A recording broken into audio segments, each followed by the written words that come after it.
congratulations on coming back for another hosting gig. Thank you. What's the most fun part of hosting this show for you? Oh, I mean, just being handed a microphone. That's fun in and of itself, right? Yeah. I think being in a room of full of my peers and having spent time, adjusting the creative and trying to make it perfect and trying to make it kind and happy, because I'm not a person who roasts anybody or who will attack anyone with a joke. Just honestly striving to make people giggle throughout the night. That's fun in and of itself.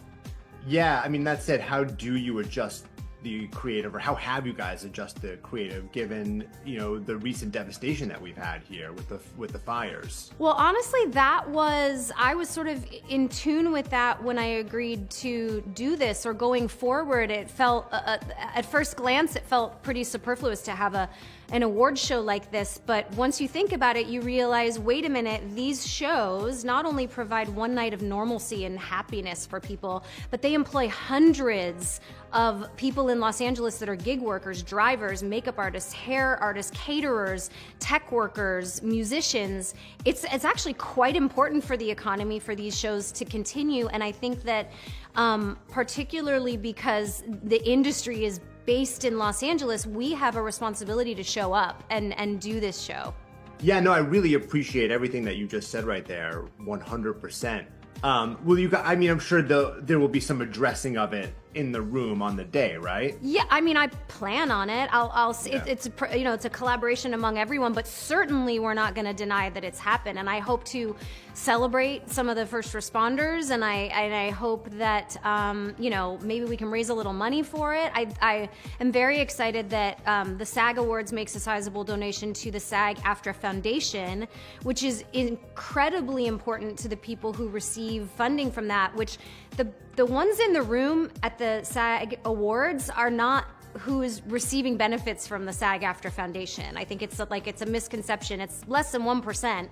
The reality is there are actors throughout Los Angeles that, work sometimes steadily, sometimes not, and they receive disaster relief, emergency assistant, career building classes, and those funds are really, really important. And like I said, I feel like we have a responsibility to show up. Yeah, again, I dead on all of that. I love it. I know, unfortunately, Adam and Leighton lost their home. Have you talked to Adam and Leighton? How are they doing? What's the update? What do you know? They're okay. They're I think, experiencing what everyone else in Los Angeles is experiencing, which is a bit of shock. I think that what I've seen most from people who've lost their homes, because I know quite a few people who have, it's almost like a state of paralysis, I think, because we want to say, people who didn't lose their homes want to say, what do you need? I'll help you. And the people who lost their homes are saying, I don't know. I don't know how to think about this yet. So I hope that Los Angeles is patient, and I hope that the support systems and the networks that are being created right now last for a year or maybe more, because there have been so many great outreach programs put together where people are receiving goods and services, but that doesn't need to end this month. That needs to be here for 3 months and 6 months and 9 months and a year while these people rebuild and figure out where they're going to go. Yeah, and as you said, you're looking forward to bringing some light and some levity and a night of normalness to the town for at least for the night. I'm sure you know a lot of the people who are nominated. I'm sure you're fans of a lot of them, but who in particular are you looking forward to celebrating? Is there a performance or a few that you really loved?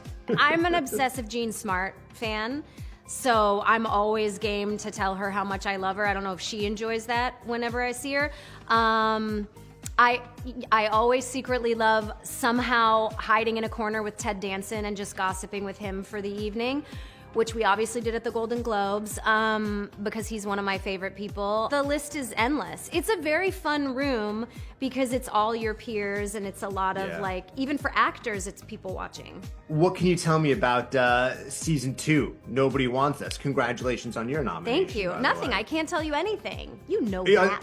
I know. But it's like in progress though. Yes. It's being written right now. It's actually close to being finished. We'll start shooting the first week of March here in Los Angeles, employing Los Angeles crew workers and drivers and caterers and everyone who needs jobs here in Los Angeles. I'm very proud of that fact. And I think the writer's room this year is attempting to give the people what they want with this show. Yeah. Which is another season of Nobody Wants This. I know. More and more hotness between you and Adam Brody.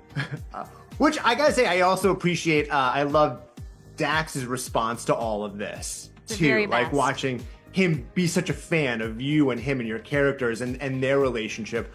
You know, were there ever moments where you were like, all right, maybe close your eyes during this moment, this scene? No, because we don't. No, we root for each other. When he got to make out with Minka Kelly on Parenthood, I was like, yes, get it. We're only human. I mean, we're married. We're not dead. Sure. But I'm very supportive of him. He's very supportive of me. And also, Adam has been one of our favorite actors, Dax and I together, for as long as I can remember. And Dax put him in Chips when he directed Chips with him and Michael Pena. And we just love what he does on camera so much. But I think Dax also, there's no real threat there because Adam and I, if you were to see us in person, there is not chemistry. We bicker all the time. We're like an old granny and grampy. Like it's not hot and heavy on set at all. But there's something that happens that this is like an X factor of some actors.